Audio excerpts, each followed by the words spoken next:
They are the victims of a dishonest, unscrupulous Federal Reserve Board and the Federal Reserve banks. Their children are the new slaves of the auction block and the revival here of the institution of human slavery. Boom. Kiss. Keep it simple, stupid.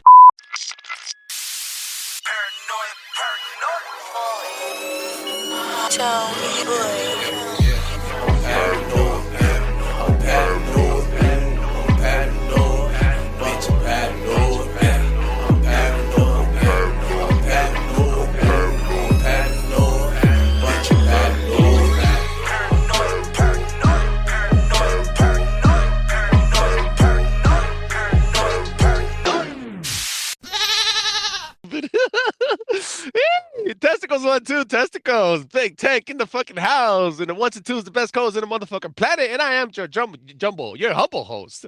Hey, Jumbo, Mega Mind Head. We got that right. Oh, man. Trebles Garcia. Welcome to Paranoid Radio Podcast, ladies and gentlemen. Big Tech, what is up? Salute, big dog. How you doing?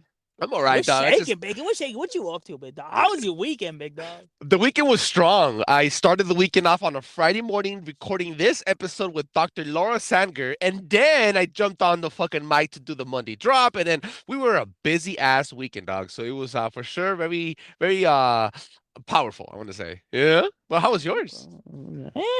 It rained. Didn't really do much. Yeah, I love the rain. Hopped on COD. Yeah, but you don't do shit. I mean, you and I joined up on Call of Duty 2. We killed. What do you mean I don't do shit? What do you wait? Oh, hell. Oh. You don't do shit when you're in the rain. What the fuck do you do? Cuddle? Smoke? You fucking lying. You fucking lying. Now I know you fucking lying. Well, you know what? You're actually right. In the rain, you can't really do much. Well, you and I linked up on Call of Duty, and now we're linking up for Paranoid Radio. Hey, fool, we smacked some ass, big dog. We were, dog. We're Taquito Fuerte and King Taco Grande and Galaxy Burrito all fucking day, baby. That's right. Hiroshima, Nagasaki, some of them fools, all right? Just all saying. Right. Now, ladies and gentlemen, we're going to leave it to Flashy_News1 for his segment of the month, his mid-month review. Take it away.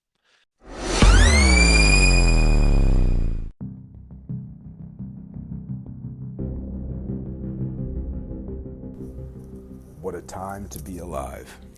We are all witnessing the systematic destruction of the old guard. And unfortunately, it had to be this way. This is what was so important about what we saw with the Speaker of the House battle in Congress a couple weeks ago.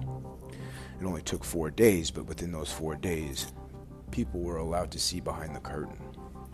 To see how over the last couple years, how the Democrats have consolidated power into the speakership in a way that is unconstitutional and in a way that takes away the voice of the voters that voted for the representatives to represent them in Congress.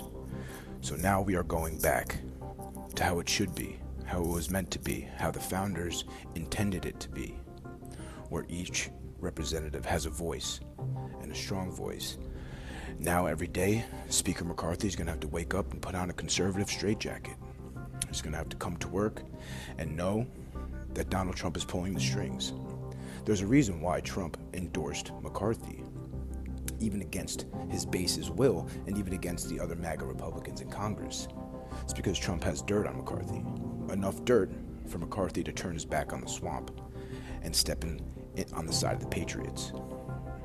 Now we have a Speaker of the House that is beholden to the conservative movement, to the America First movement. I wouldn't even call us conservatives or Republicans, we're patriots. And the only way to get back this country is to take it back. We have the new rules in the House that is going to give us subpoena power, immense subpoena power. This is why the deep state is in panic mode. And this is where this whole document and the Biden thing comes into play. Because now the left and the deep state and the uniparty are getting very nervous. The Republicans have the House now, so they're going to start asking some real questions and conducting some real oversight. This is what the Democrats and the deep state fears most, is actual oversight and actual accountability. So what did they do? Well, my opinion and many other people's opinion is that people on the left, people like Obama and Clinton's set Joe up with this document hoax.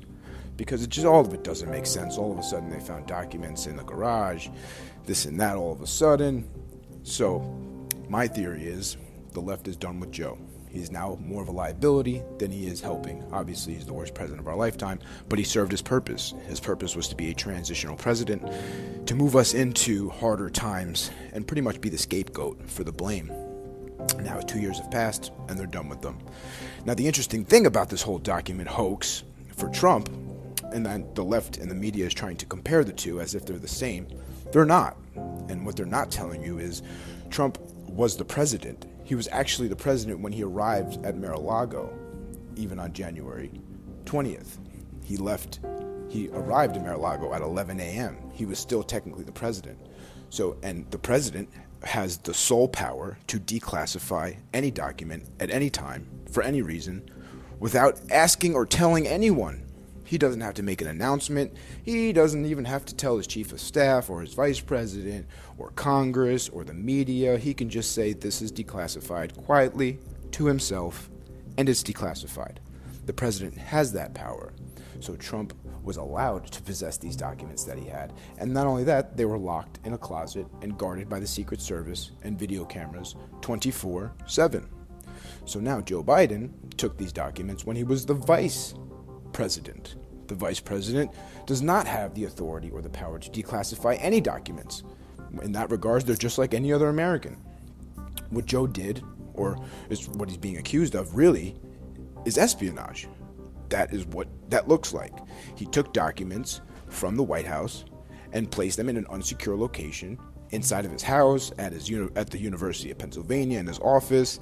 Now, the interesting thing about the University of Pennsylvania, where Joe Biden has an office and a fake foundation, is that the Chinese Communist Party donated $54 million to the University of Pennsylvania, exactly when Joe Biden declared he was running for president.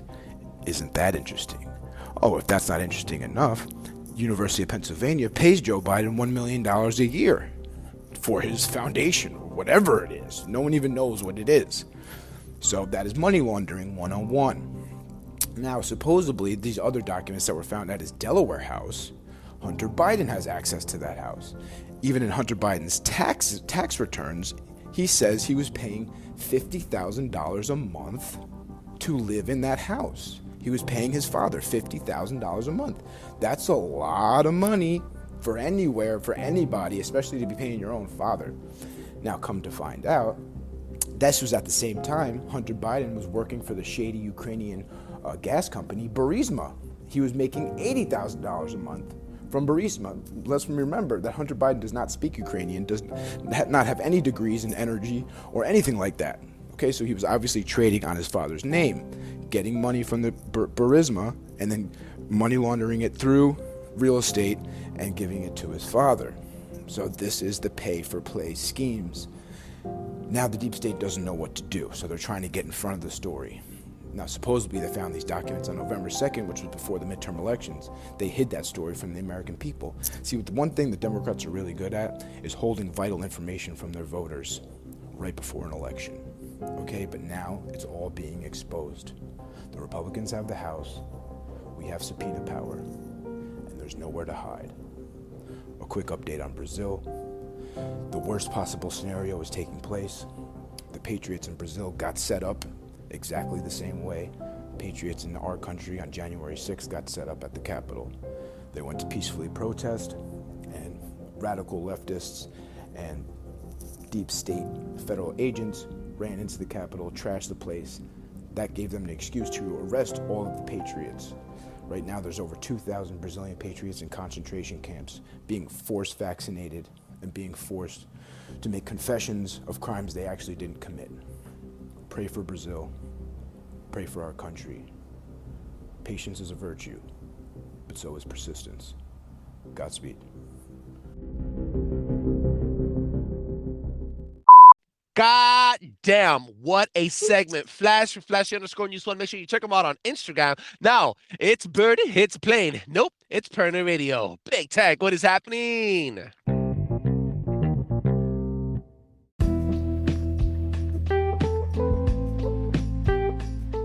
What is happening, my people? You guys know the deal. You guys know the deal.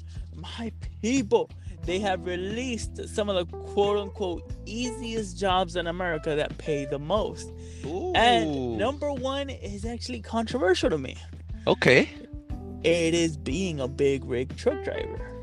How do you feel about that, big dog? It's a dangerous job. Hey, to say the least, big dog. Hey, I seen motherfuckers even on dry roads. Let's say they just drive, I don't know, from California to Arizona. Mm-hmm. The mental stability you have to be in, big dog. Absolutely. To be, I mean, just above anything else. I mean, now imagine if you have to go to, I don't know, Washington, where it's snowing, crossing the Rockies, where it's all these stiff going on, your air brakes going on, you have to constantly measure. I'm not saying it's rocket science, Mm-hmm. but you have to have a lot of dedication, because you're driving a 80-ton plus vehicle that, I mean, you crash into a little car, the little car's gone, big dog. Dog, not only that, bro, the problem is that if you crash into a bunch of cars, you see that news flash about that kid coming downhill. He missed the off ramp, the emergency brake off ramp, the little sand dunes that they have right there. So he missed it, and he crashed, I think, with like 10 cars, and he killed all 10 families, I think. And now he's doing like 81 years in New York. I'm not sure if it's New York or some freaking state.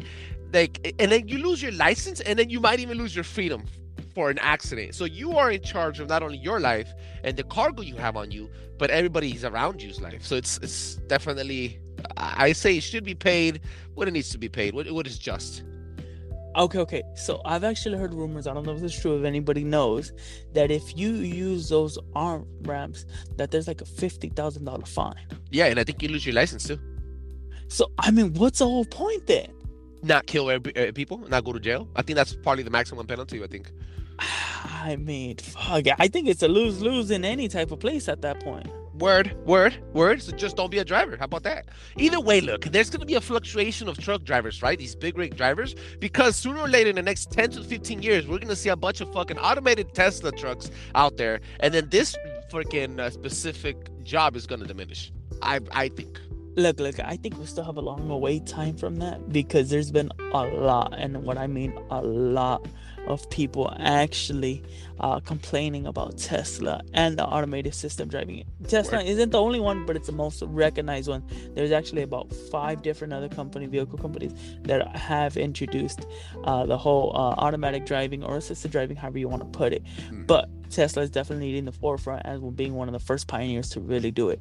I think the second one is Lucid, right? That's another one that's freaking like catching up to Tesla now with electric cars. I wouldn't say catching up, but I mean, to a certain degree, it is up there.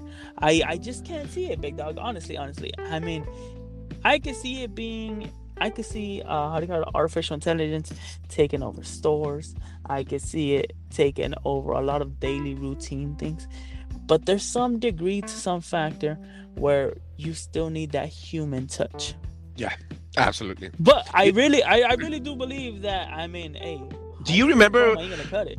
You remember when we used to walk into Walmart? At least here in California, we live in LA, guys. We used to walk into Walmart, and you used to see the lines be at least 30 people long at every cashier, and there was like fucking 20 human cashiers. Now there's 10 human cashiers and 20 automatic checkouts, like self checkouts. Like there's some more automated. So the jobs, you could see that in a time span, the jobs are getting taken over by machines. What's the saying? Ah, shit, I missed something. Fuck, I guess Walmart didn't train me good enough.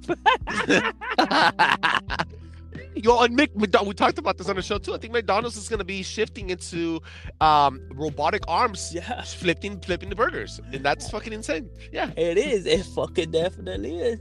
I mean, time progression is going okay, but okay, let's give something more of a I guess a better paid job, which is like lineman when you work on the electricity poles, the telephone, the communication poles. That's right. How can you apply? I'm pretty sure you can. But how do you apply a robotic factor to that in this present time? I don't think you can. That's a good question. That's a real good question. You can't, because the infrastructure itself is very old. It can't be fixed by a freaking android or a drone. Yes. No, those are jobs practically also like your job. Not to say anything, but not to expose anything, but you're an exterminator, and those jobs are technically only human. I'll plead the fifth, big dog. I plead the fifth. I do not work at so and so place with so and so people. Not playing. But these are all jobs that need to have a human touch in them, right? I'm gonna say there's still gonna be a lot of human jobs that still need that quote unquote human feel, that what we need to do the bravado. But I will say you're right. A lot of things are moving in a different direction, big dog. Yep. And this was what is happening. I'm only gonna give you guys one story. Just stay tuned. We want you guys to grab as much attention as you can on the following segment with the doctor.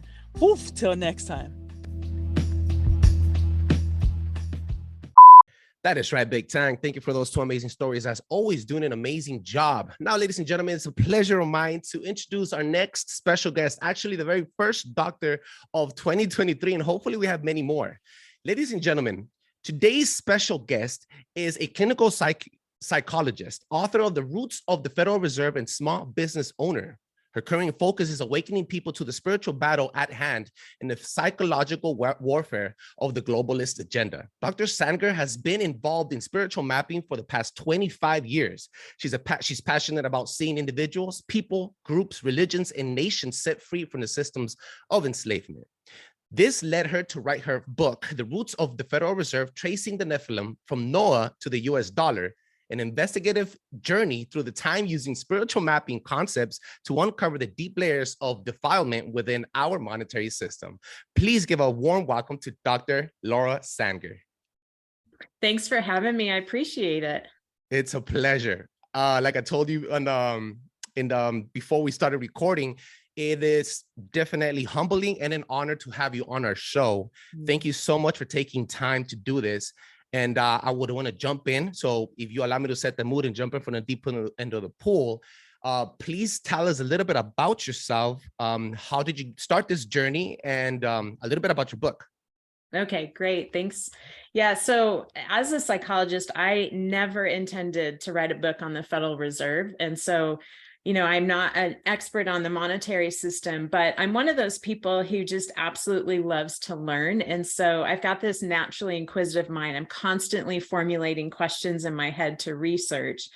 And what I've been involved in research actually since 1989, and I absolutely love digging in and researching different topics.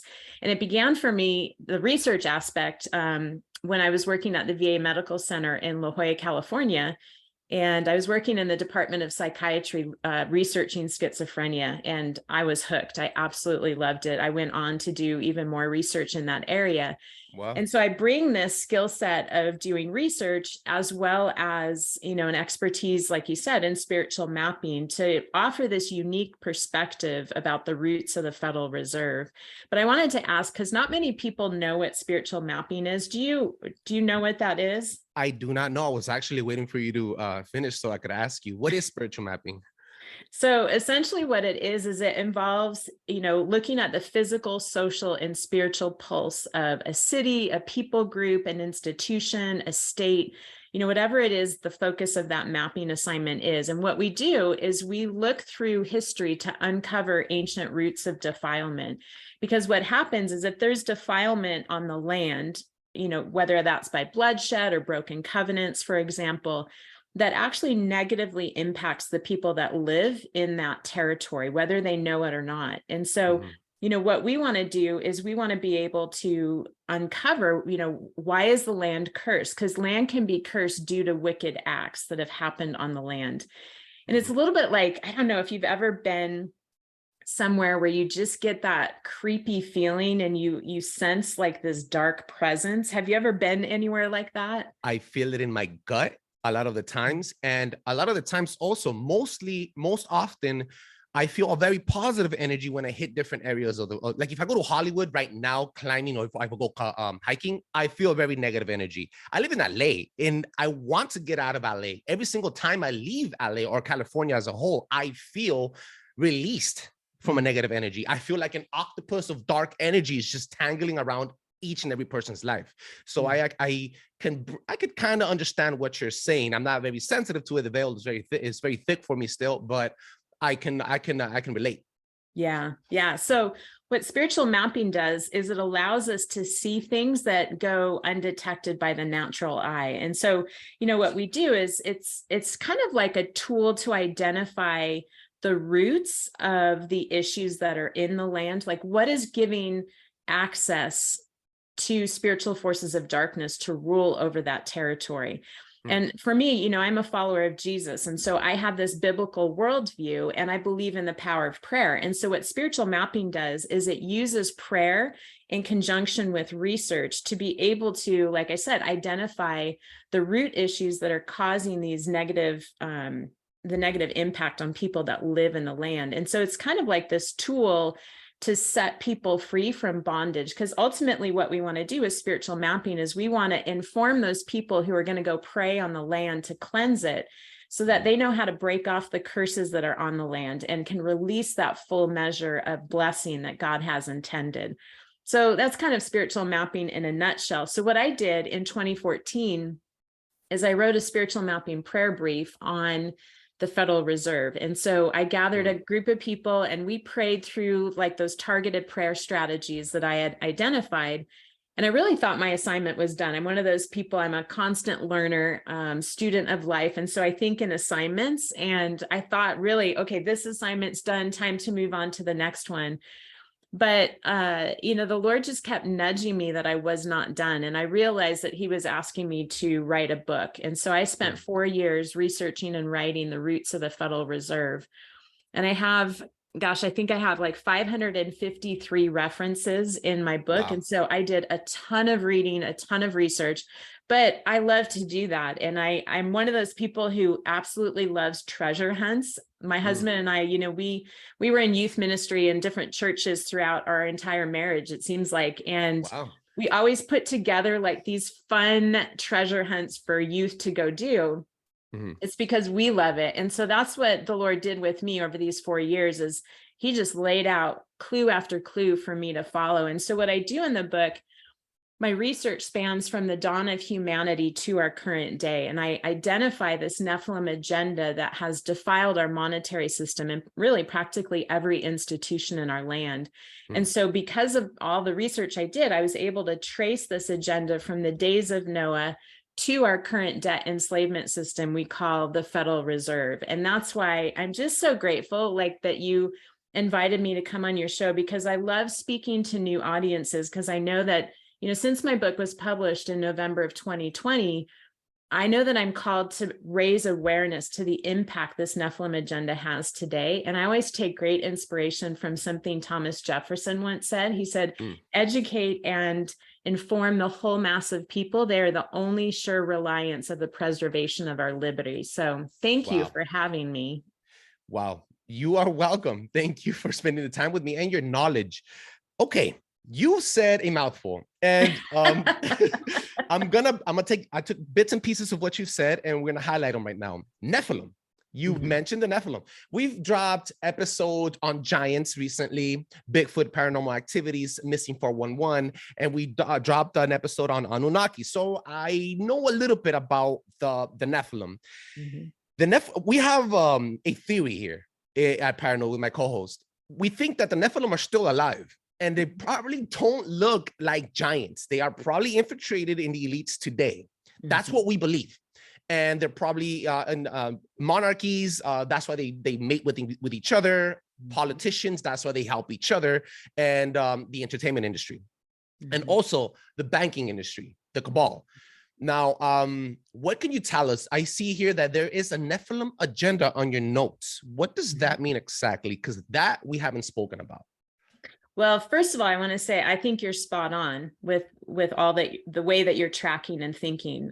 So as I describe the Nephilim agenda, maybe it will kind of pull some pieces together for you that maybe you haven't considered. So the Nephilim agenda was unleashed during the days of Noah. So what it is it's the plan to defile the human genome through the propagation of a hybrid race. And the purpose of that is really to overthrow God's kingdom. Now, when you look at the origins of this Nephilim agenda, it actually goes all the way back to the dawn of humanity. And in Genesis 3, I'll read 2 verses.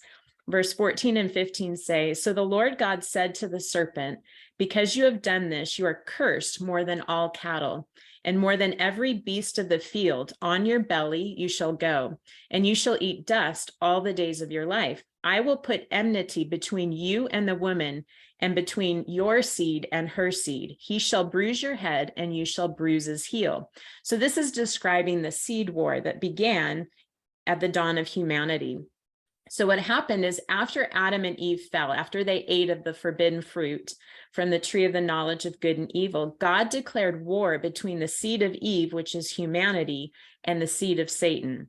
One day, Eve's seed would crush Satan, and this was a prophetic declaration of the coming Messiah, Jesus. So Satan's strategy was to contaminate the seed of the woman to prevent the Messiah being born. And so he tried to contaminate that seed by altering the genetic code of humans. Now, this is where the fallen sons of God become integral in Satan's strategy. And we read about that not only in Genesis 6, but also in the extra biblical text of the book of Enoch. And we learn that these fallen sons of God, they chose to leave their heavenly abode, and they invaded the earth realm by descending upon Mount Hermon. From there, they lusted after the daughters of men. They took them as wives, they mated with them, and they defiled the human genome by birthing a hybrid race of giants known as the Nephilim. Quick point. The Anunnaki talk about the Anunnaki spreading their seeds and using the human hybrids, the human hybrid race, as a slave manufacturing race to build their own machines and their cities. This all connects with sorry to interrupt you, but it connects with a lot with the ancient civilizations. The Egyptians have it as well. The Egyptians have their beliefs in hybrid gods with the face of a dog, etc., etc. The Greeks have it too. So it's they all connect. They all come from the same root. They're all telling the same story somehow, some way. Proceed. Absolutely. I'm sorry. Yes, yeah. Absolutely. So one of the things that I did in my book is I realized that it was important to develop a set of proposed criteria that would help advance our ability to discern the presence of Nephilim traits within individuals.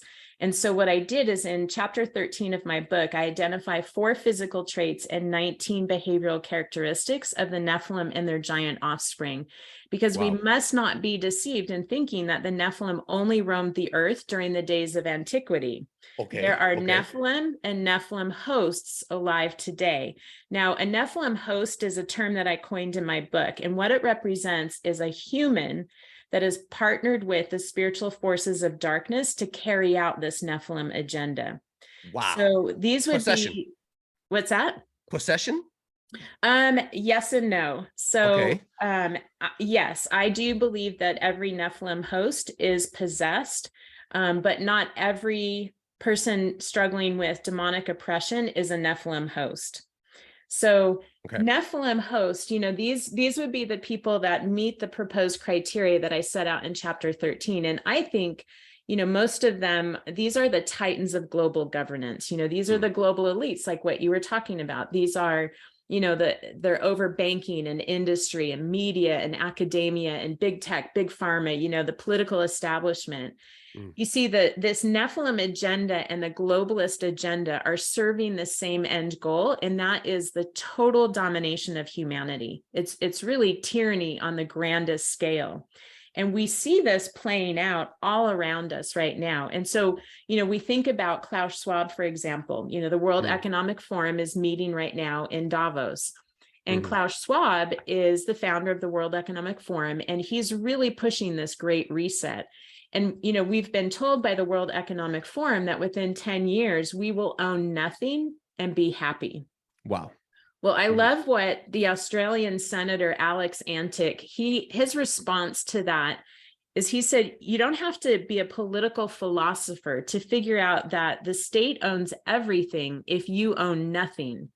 There's a word for this. It's communism. The World Economic Forum shamelessly promotes the abolition of private property. And so this is, what's busy happening is this great reset is rapidly moving us towards the end goal of the Nephilim agenda, and that is the totalitarian takeover of the New World Order.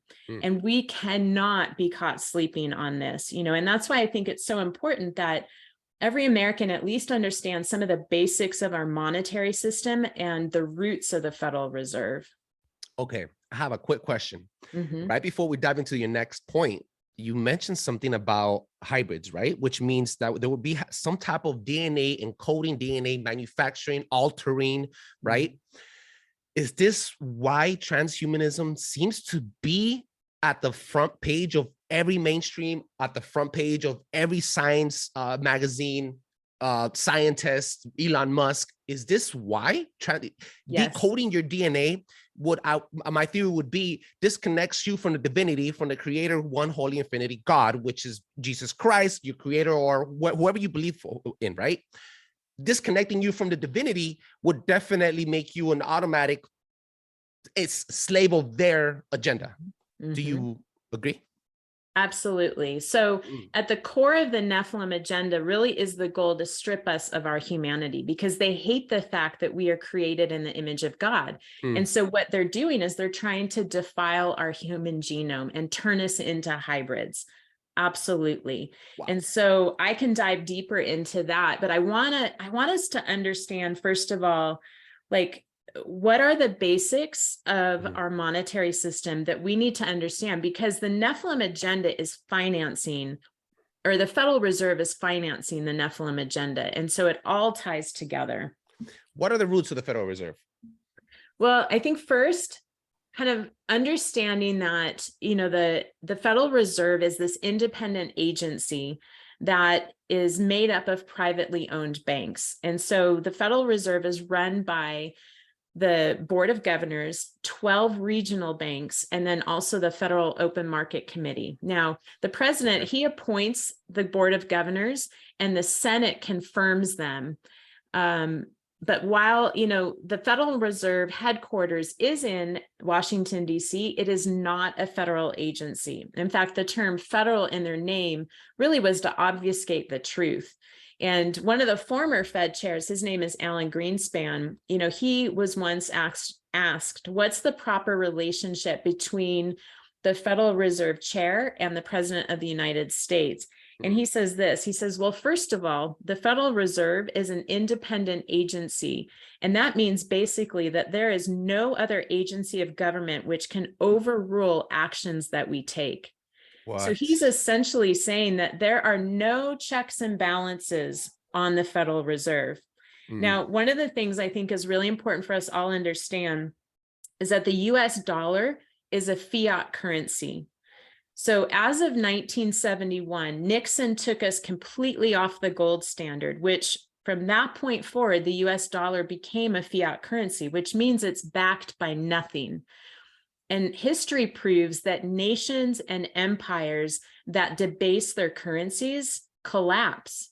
Fiat currencies fail 100% of the time because they buckle under the weight of debt. Gold always wins. Now, more recently, in the last recent history, couple hundred years, we see that there's a change in our monetary system about every 40 years. Well, we are 52 years into this fiat currency system. And, I think that our economy is on the edge of implosion. We really need to move away from a central bank system towards something that is more tangible, backed by, gold or silver, or backed by different assets. Now, another thing to understand is that the product of the Federal Reserve is a debt note. So if you take out a dollar bill, for example, on the top, it says Federal Reserve note. Well, a note is a debt instrument. It's an IOU. So what the Federal Reserve has done is they have essentially created money or Federal Reserve notes out of thin air. And it's really just paper. In most circumstances, it's numbers or digital numbers on a computer. And the Boston Federal Reserve Bank, they actually admit to this. And they say, when you or I write a check, there must be sufficient funds in our account to cover the check. But when the Federal Reserve writes a check, there's no bank deposit on which that check is drawn. When the Federal Reserve writes a check, it's creating money. It's just numbers on a screen. Exactly. Wow. So then when you think about the term reserve, that really was a sleight of hand because they didn't have reserves by which they lent out money. So the Federal Reserve creates money out of thin air. Now, another aspect to understand is that the same year the Federal Reserve Act was passed in 1913, Congress ratified the 16th Amendment of the Constitution, and that allowed them to impose income tax. Well, income tax is to pay for the interest on the dollar bills borrowed from the Federal Reserve. So each time our government sends billions of dollars to other countries, we Americans are on the hook to pay that bill. Wow. I'm reading it right now. Are you? Yeah, that is insane, dude. And a lot of Americans, I didn't know this. I knew that we had to pay interest on borrowed money that was created out of thin air. I knew that, but I didn't know it was it was an amendment on the Constitution, the 16th. Wow, that's insane. I'm gonna post that on the description of the show. Yeah. Blew my mind. So then another thing that people don't understand too about our banking system is that it's built on a house of cards called fractional reserve banking. So what fractional reserve banking is, it's the practice of holding only a portion of deposits within reserves, because they believe, it's built on this notion that we as depositors, we won't withdraw all our money at once at the same time. We'll stagger our withdrawals. They're banking on that. So then what the Federal Reserve did is they set reserve requirements for all the banks. Most banks, that reserve requirement is 10%. So what does that mean? If I take $100 of my money and I deposit it into my bank is only required to keep $10 in reserves. So they take that $90 of my money and they loan it out to people I don't know, and they charge high interest so that they can make a lot of money. Meanwhile, they're paying me a measly less than 1% interest for the privilege of having access to my money. To your money. Wow. This is why if your entire block goes to the bank right now, and I've said this plenty of times on the show, and you go make a line at the bank and you all want to take your money out at the same time. If 100 people have $100,000 each, they will give you vouchers and they'll make you come back the next day. They'll close down the bank. That's called putting a run at the bank, because you cannot, they don't have the money. First of all, physically, they don't have it. They just have numbers on the screen. And then second, they're not allowed to give you your entire money. Like, it's wow. Yeah.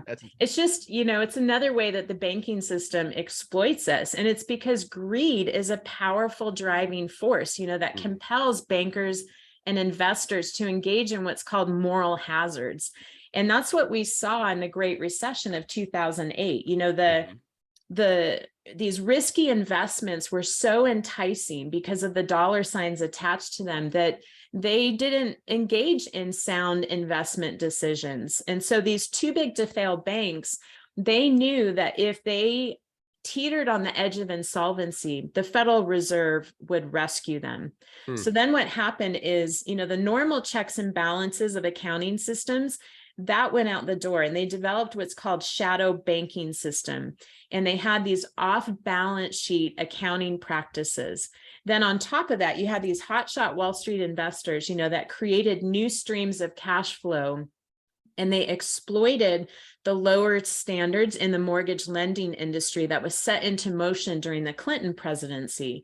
So the shadow banking system created the derivatives market, which is yet another tool of obfuscation. And, you think about who was king of the derivatives market back then, it was JP Morgan Chase. So if you look at, there's a fourth quarter report from 2007 from the Office of the Comptroller of Currency. And it shows that JP Morgan Chase was leveraged 64-1 in the derivatives market, which means that for every dollar they had as an asset, they were in debt $64 tied to derivatives purchases. Oh, wait. And so derivatives market is fractional reserve banking on crack. It is endemic in our banking system. And so when the massive bubble burst in 2008, that triggered the worst economic downturn since the Great Depression. Well, the Federal Reserve responded by stepping in as lender of first resort. They're supposed to be lender of last resort, but they stepped in and they awarded these massive bailouts at near 0% interest to the very banks that engaged in the moral hazards to begin with. So here you have, the Federal Reserve, they're willing to lend freely And then they buy up all the junk investments that Wall Street wouldn't touch at that point in time.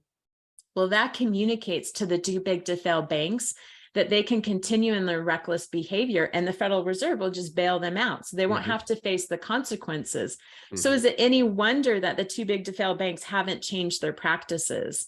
So I've looked at the most recent report from the Office of the Comptroller of Currency, and it's from second quarter of 2022. And it shows that the banks have not changed their practices. Goldman Sachs is leveraged right now 99-1 in the derivatives market. Okay. So let me put that in perspective. Lehman Brothers, when they were deemed insolvent in 2008, they were forced to close their doors, 25,000 employees lost their jobs. They were only leveraged 5-1. Goldman Sachs being leveraged 99-1 right now in derivatives means that this reckless behavior really could trigger an implosion in the global economy. And so I share all this because that's the backdrop to understanding our monetary system. And, it's clear that the central banking system is really not for our benefit. And we have to ask why. And that's what ties into the roots of the Federal Reserve. It's going all the way back and uncovering where did this come from? What is feeding this system of enslavement? And that's what I do in my book. But I wanted to pause there in case you had more to share. No, actually, I'm looking through thank you for teaching us on what the Federal Reserve is. I knew very little, and I know a lot more thanks to you today. And there's a lot of reason behind why in elementary school and high school, they don't teach you economics. There's a reason why when somebody goes get a job and lives check to check, they forcefully give you direct deposit. They want to control your money at every aspect, from the moment you start making it, from the moment they tax you, from the moment you receive it, and now from the moment that you start spending it. They give it to you in a prepaid card, and they know exactly how much money is going into your checkings account and how much you put into your savings account. Again, just money numbers on the screen. They control every aspect of the movement of your money from the way little bottom, for example, myself, all the way to the top, until it gets to them. And the money never goes out. For example, what happened with 2020, the government gave out stimulus. Where do you think all that money went back to?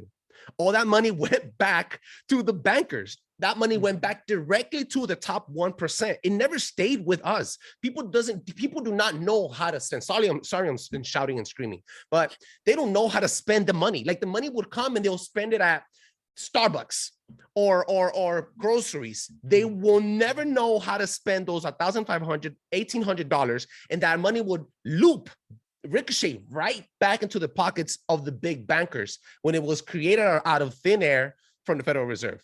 It's insane. It's insane. Okay, what else can you tell us? How does the Nephilim connect to the Federal Reserve?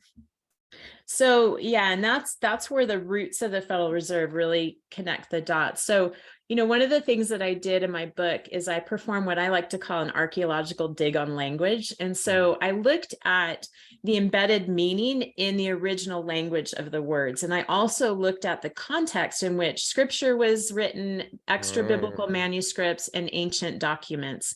And that's where I had so much fun because I'm total book nerd. I love going back to the original source and finding these ancient documents. But what I discovered— a bit of a historian. Yeah. What I discovered in kind of digging into the etymology of these words, it's a little bit like, looking through a telescope of vocabulary to reconstruct these ancient events. And I was able to really unearth these treasures that have been hidden in the sands of misinterpretation. So what I did in my book, In the Roots of the Federal Reserve, is I go back to, okay, just like the title says, what are the roots? What is feeding this system of enslavement that we are now, enslaved by? And the roots actually go all the way back to Genesis 3:13. And it says, "And the Lord God said to the woman, 'What is this you have done?' The woman said, 'The serpent deceived me and I ate.'" Now you read that in the English, there's absolutely no connection to the Federal Reserve when you read that passage.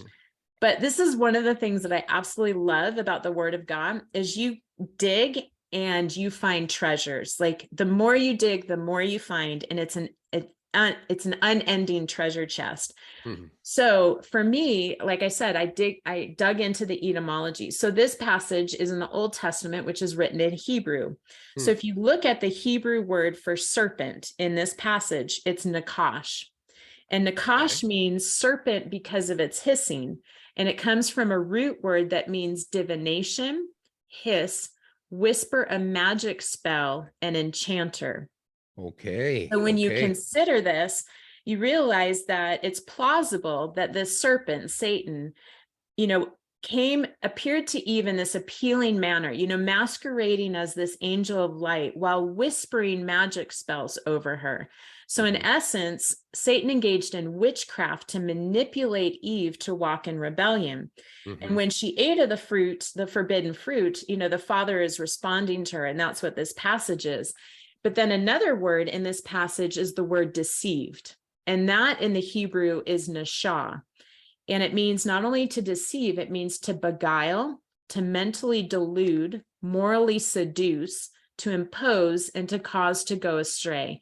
And that's all according to what's called the Strong's Concordance. But if we use a Hebrew and English lexicon known as Brown Driver Briggs, it defines nashah as lending on interest or usury to make someone a creditor, to become a creditor. Wow. I know. Wow, dude. Oh, the foul play, the word play of English. This is, I've always been awakened to the idea of language playing tricks on us. That's why spelling is called spelling, because you cast spells, broadcasting, podcast. You know what I'm saying? It's casting spells on people. Everything that you say has an impact, negative or positive, without you even knowing. And it's been taught to us that way to keep us enslaved. And I've noticed, and I've told this to many of my family members, that Spanish, English, specifically English, has been rooted in the foundations of mysticism. I want to say witchcraft, right? And not only English, but now you're telling me the roots. Okay, I'm so sorry. Keep blowing on. That was a bomb. That was great. I had a similar response when I discovered it. Like I nearly fell out of my chair. It's like, you have got to be kidding me. Because essentially the Hebrew word for deceive means to make someone a debtor. And that's when these connection points started all coming together for me, because this really kind of uncovers this hidden agenda of the Federal Reserve. So when the Federal Reserve Act was passed just before Christmas in 1913, what Congress did is they deviously passed this legislation that would enslave American citizens to debt while enriching the coffers of the banking elite. So the whole Federal Reserve system is rooted in nashah, which is deception. It's that, the language of the Nephilim, who are the seed of Satan. Now, what happened is, when Eve was beguiled by Satan and she fell into that trap of sin, the consequence was that she owed a debt that could only be paid by death. And so she was a debtor to her sin. Now, one of the books that I read, I mentioned I read a ton of books, and I'm a treasure hunt enthusiast. And so the experience I had in writing this book is I'd go into the library for another reason, like my sons needed something for a school project, and my eye would catch a book, and I'm like, I think I'm supposed to read that book. So I'd pick it up and I'd read it. And sometimes I'd read a book and there would be 2 sentences out of that entire book that I could use. Sometimes there was like chapters and chapters.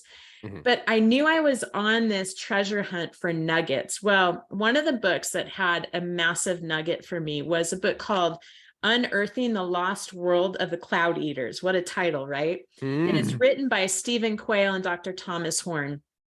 And in a portion of their book, they were writing about the ramifications of this great deception that happened with Eve. And they say this is the consequence of the sin of Adam and Eve in the garden, a consequence that continues to bear bitter fruit in our own sin to this day. The act of rebellion against the Creator's command put humanity into such debt that it could only be satisfied by the blood of Jesus Christ. But Satan was the banker who wrote the note. When I read that, I was like, all these dots began to connect. All these threads came together. Now, I go into this in much greater depth in my book, but consider this, okay?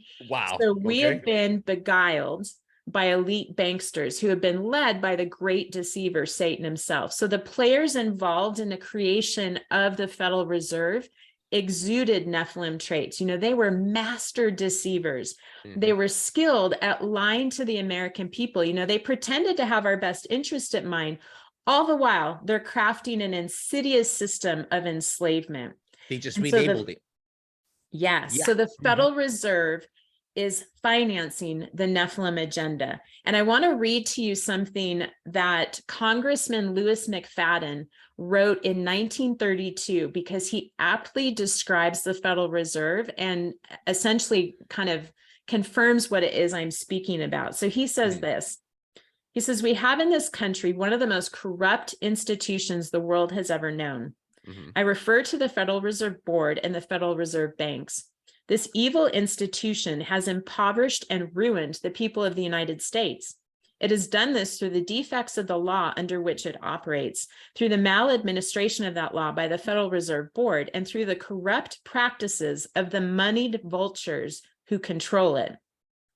Some people think that the Federal Reserve banks are U.S. government institutions. They are not government institutions. They are private credit monopolies which prey upon the people of the United States for the benefit of themselves and their foreign customers, the foreign and domestic speculators and swindlers, and the rich and predatory moneylenders.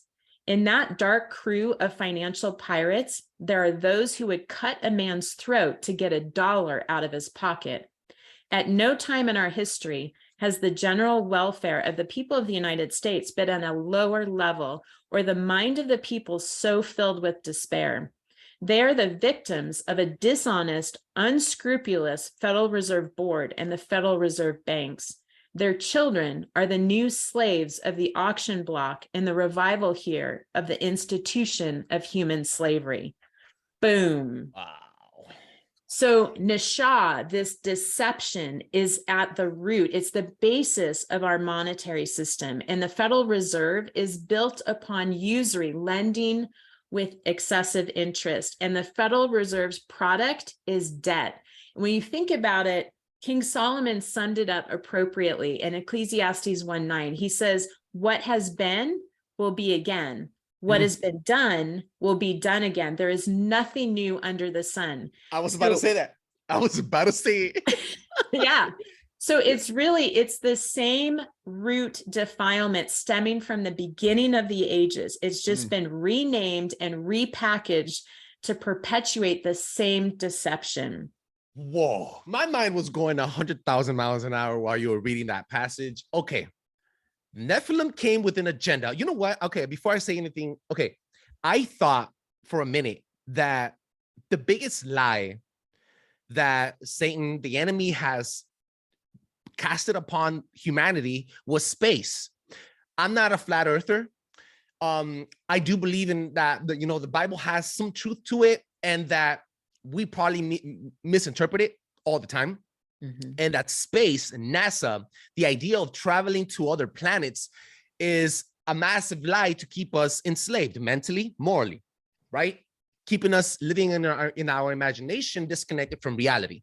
I also believe that one of the biggest lies that the enemy has casted upon us is time itself. If you control time, you control the past, you control the future. Okay, so you are only told his story, the victor's story, whoever won, right? And you only get told bits and pieces, whatever benefits the narrator. So at this point, I'm thinking time and space are probably the biggest lies that keep us enslaved in this globe and the Gregorian calendar. Okay. Disconnecting us from the seasons, disconnecting us from the crops, disconnecting us from plants, disconnecting us from nature, disconnecting us essentially from the divine creator. And now you're telling me that the biggest lie ever told from Genesis all the way back to Eve is the Federal Reserve. Money. Dude, the roots of all evil is money. I am blown away, dude. I'm blown away. That is amazing. Okay. I have a question. there is nothing new under the sun. These are Nephilim, and their ancestors. These are fourth, fifth generation Nephilim. They're blood related to the original Nephilim that have been trickled down, that have the same agenda, that have now introduced the same place of the playbook, repackaged, reintroduced, relabeled to us as we are dumbing down and just asking them to get beaten down, asking them to be enslaved, asking us. I'm sorry, give me one moment here. Can you still hear me? Mm-hmm. Yeah. Asking us to be enslaved, asking us to get chipped, right? Asking Right. us to live in, and then this is why they seclude us into these smart cities. Because it's easier us to be controlled, to be fed their propaganda, to be using their monetary system, to be eating the food that they provide, to be eating the water that they give us, and then we cannot serve ourselves. We can't collect rainwater. We can't feed ourselves. I don't even know how to plant a freaking tomato plant, dude. You know, like we are ignorant to all the things that make us humans and self-sufficient and independent. Mhm. Wow, this is crazy. Yeah. I just connected $100 million right now. Yeah. So what you're putting together is how this Nephilim agenda impacts us today. And it goes much deeper. So I'll take us even a little bit deeper. Wow. Okay. When you think about, so right now, as I mentioned, the World Economic Forum is gathering in Davos, and they're going to have their next summit. Well, the Federal Reserve is working in conjunction with the World Economic Forum to use the fourth industrial revolution to advance the Nephilim agenda today. So with the fourth industrial revolution is essentially, this convergence of advances in biotechnology and information technology. And this is what Klaus Schwab says. He says the fourth industrial revolution doesn't change what you are doing, it changes you. If you take genetic editing as an example, it is you that is changed. And of course, this has a big impact on your identity. Okay, so right there, this is the Nephilim agenda, changing our DNA, changing our genetic makeup. It's in the blood. Yep. Yeah. And so what the fourth industrial revolution is, it's this fusion between our biological identity, our physical identity, and our digital identity. What they're doing is it's like merging big tech data, AI, quantum computing, genetics, nanobots, and robotics. And so what that leads us to is really this existential crisis of the highest order. And that is, will humans continue to exist in the near future? Well, if you ask Yuval Noah Harari, who is an advisor to Klaus Schwab, he would say no. And he writes this, he says, we are probably one of the last generations of Homo sapiens. Within a century or two, Earth will be dominated by entities that are more different from us than we are different from Neanderthals or chimpanzees. Because in the coming generations, we will learn how to engineer bodies, brains, and minds. This will be the product of the 21st century economy, not vehicles, textiles, and weapons, but bodies, brains, and minds. Those who control the data control the future of not just humanity, but of life itself. Because today, data is the most important asset of our time. Boom. Yes. So here we have, when Harari is talking about the product of the 21st century being bodies, brains, and minds, what he's referring to in part are human brain organoids. So a brain organoid is an artificial organ created in vitro to resemble a brain. And it originates from embryonic stem cells. Now, as of right now, these human brain organoids do not have a vascular system. So without blood flowing to them, they're limited in size and viability. But it won't take long for technology to get to the point where they do have a vascular system, in which point they can become much larger and more mature brain organoids. One of the things that we do know is right now scientists are creating portions of a brain and inserting those into mice and into those neurodegenerative areas within mice. So they're transplanting these synthetic brain sections into mice. It's not long before they'll do that with humans. And so what we see is, just like you were pointing out earlier, that Nephilim hosts are advancing the transhumanism agenda because, like I said, they want to replace humans. And if they're successful in turning us into hybrids, that could interfere with our ability to commune with our creator. And the speed at which they're advancing is, alarming. And so I want to give some examples of some of what they're doing. So in 2010, a geneticist named Craig Ventnor, he created synthetic life forms through bioengineering a cell. And his critics accuse him of playing God, and they warn us that these artificial organisms could be used as biological weapons. This makes me think, was this some of the technology used in the COVID-19 bioweapon? Okay. If you allow me to inject, I'm not as knowledgeable as you are, but I do know that parts of the Bible were written in Latin, Hebrew, and in Greek. And a lot of the times they get misconstrued, misinterpreted into our present languages. And I also know that in a part of the Bible, I think it's Revelations, they speak about us getting chipped, and that it's a physical chip, allegedly, into our right arm or to our forehead. And only with the chip, we're going to be able to purchase stuff, right? But I was listening to this pastor, and I'm not religious, but I like data, I like information, and I like different points of views because I'm open-minded, right? I listened to this pastor talking about Spanish-speaking pastor, and he was telling us how the Bible has been misinterpreted by other ministries, which is why there's so many doctrines, and also that when in Hebrew it doesn't say into the right arm. In Hebrew, it means into the blood system, into your nerve system, into your body, not necessarily your right arm. It gets translated into right arm because they don't know how to pronounce or say or define certain words because they're more complex, and our language is so small. So then our vocabulary. So then it actually means into your bloodstream, which is the only connection to the divine God, the creator. And another thing, one drop of blood contains hundreds of terabytes of information, not only from your ancestors, but your who you are, your nature, your genesis, right? So you connecting that dot right now just blew my mind. And I've said this once or twice on the show before, and a lot of people are very skeptic to it. They think, oh no, what the Bible is actually very literal. And they forget that the roots of the Bible are in languages that we cannot comprehend or even speak, like Latin. I think you can only read and write Latin. You can't speak it. So those are things that you need to fathom, right? You need to put them into context.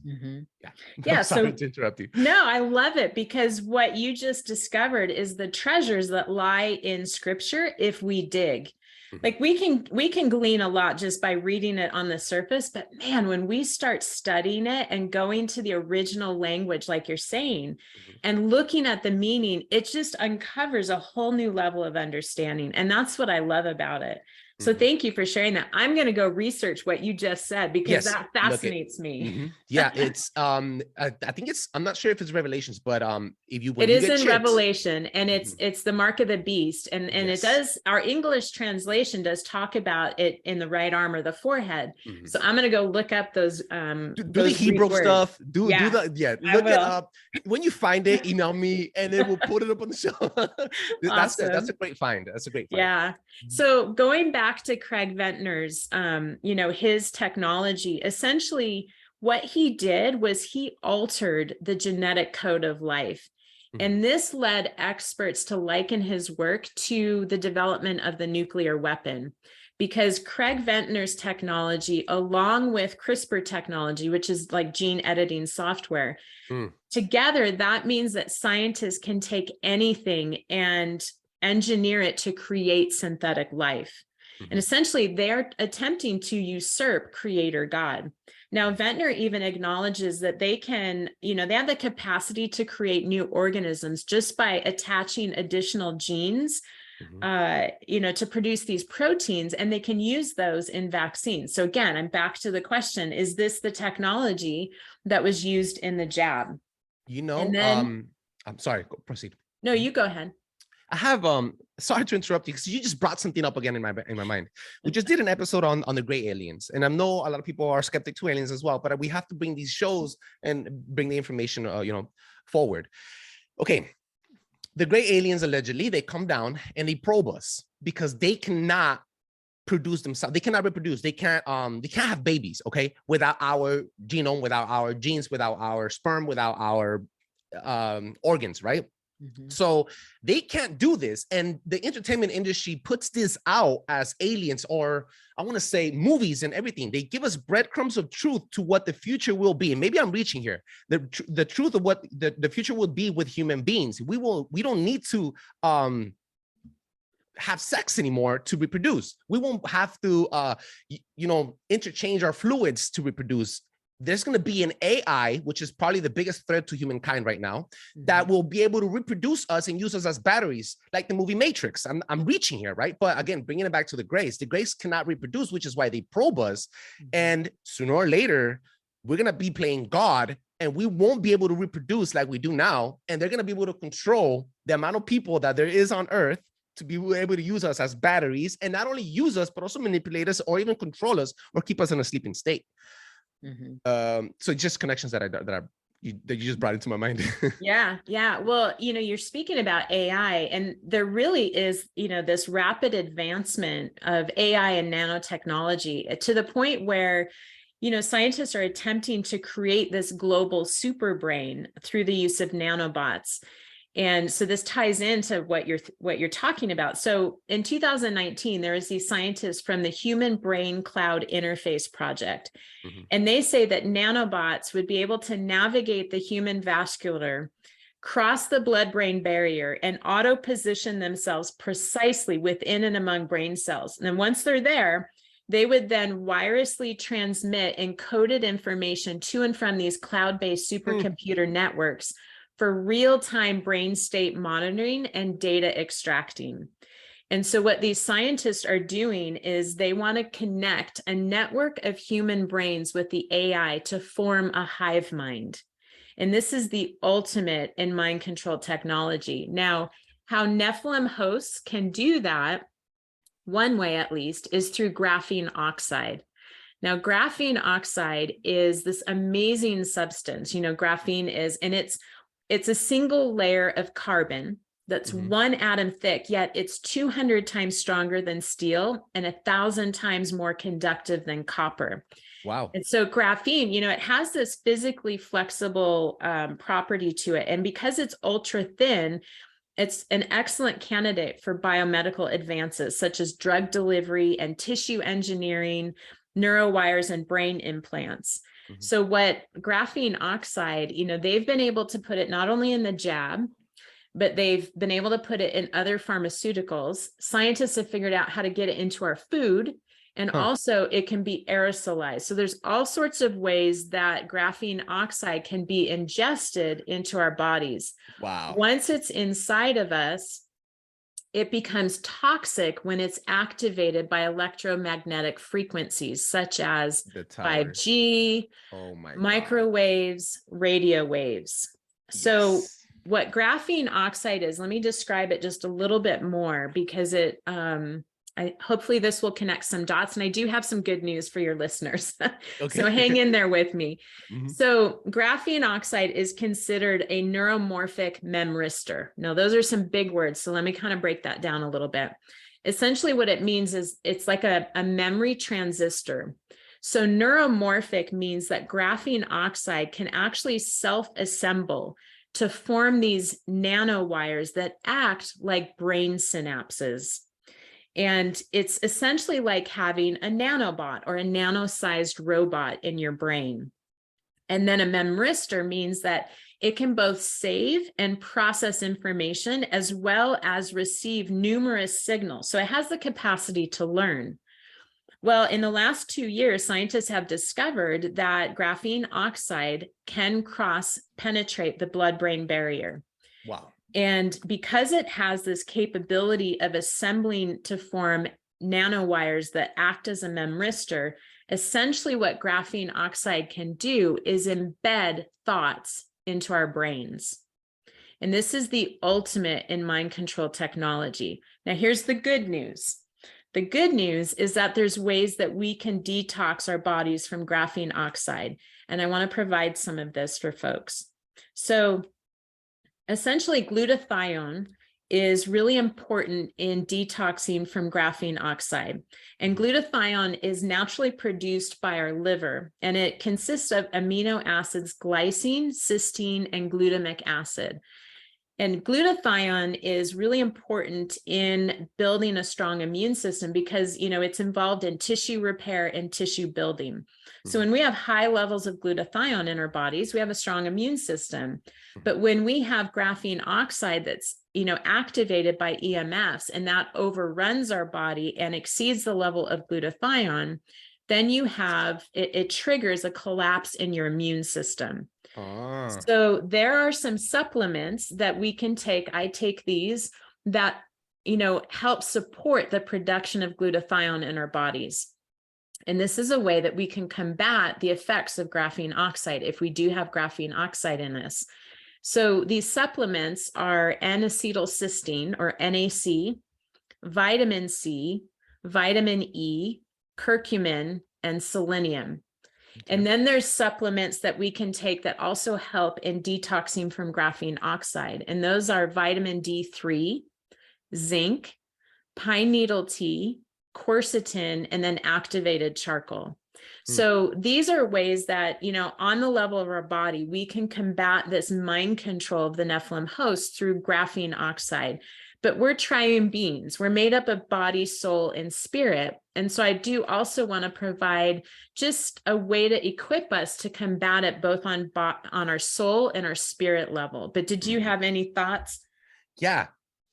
Prince said once, the next war, there's a war happening, which is, I think, World War III. And he said, and I think this is why he got clipped, he got outed. There's a war happening in your mind, and it's fought in your mind. It's no boots in the ground, and the trophy would be your soul. I'm not sure if those are his exact words. I'm improvising here, but it makes so much sense that the war is happening in your mind with data, with AI. This is mind-blowing research. It's intense. We're coming here at the time to close the show, but I want to give you the opportunity to finish your thought and then share to our listeners where they can find more information, more about you, and ultimately your book, so they can purchase it and learn more about the Federal Reserve and the roots of it. Yeah, absolutely. Well, I want to encourage people that no matter how dark, the caverns of mind control are, there's always a way out. And, our creator, he created our brain with the capacity for neuroplasticity, which means, our brains are malleable and adaptable. And we actually read about this in Romans 12:2. It says, do not conform to the pattern of this world, but be transformed by the renewing of your mind. Then you'll be able to test and approve what God's will is, his good and pleasing, perfect will. So in looking at the Greek, because this is the New Testament, the Greek word for renew is anakinosis. And it means not only renew, but it means renovation. It means a complete change for the better.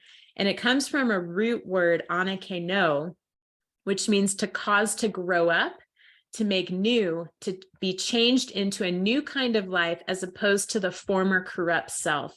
So I absolutely love that, because that's hopeful that we can renew our minds day by day. And we have to keep in mind, again, what I said earlier is that this Nephilim agenda, their goal is to strip us of our humanity. And in order for Nephilim hosts to hijack our bodies and turn us into hybrids, they have to hijack our mind first. Just like you're saying, we are in an unconventional war, and it's a war on our mind. And so, one of the things that is the most powerful driver of mind control is fear. That's the top one. And I think, looking at the last 3 years, fear incapacitated so many people. And of course, the mainstream media, this propaganda machine that it is, it realizes that A constant flow of fear-based stories will keep the masses stuck in their primitive brain where they can't access rational thought. Because fear originates from our amygdala, and that's the part of the brain that's known as the hindbrain, the primitive brain, or the reptilian brain. So when we're fearful, our ability to process nuanced information is impaired, and we're more likely just to blindly follow others rather than use critical thinking skills. With instinct. Yeah. Yeah. And so when we live in this state of prolonged fear, not only does it weaken our immune system, but it causes us to have irrational thinking. And our Creator knows this about us. And that's why in the Old Testament, he warns us 52 times to fear not. And one of my most favorite passages in the last 3 years, at least, is 2 Timothy 1:7. And it says, "For God has not given us a spirit of fear, but of power and of love and of a sound mind." Well, we cannot have a sound mind if we live in fear. And so we have to resist fear, because fear drags us down to where all those lies are swirling and we get caught in the deception. We're easier manipulatable as well. Absolutely. And so, remember that deception, it's the language of the Nephilim, the seed of Satan. And one of the things I love is that 1 John 4:18 actually gives us a clue of how we resist fear. And it says, "There is no fear in love, but perfect love casts out fear." And so the first step in resisting and overcoming fear is drawing near to the one who has perfect love, and that's Jesus. It's because love overcomes fear. And there's fascinating research on all of this, but I'll end with this. The HeartMath Institute, they have discovered that the magnetic field produced by our heart is more than 100 times stronger than the magnetic field produced by our brain.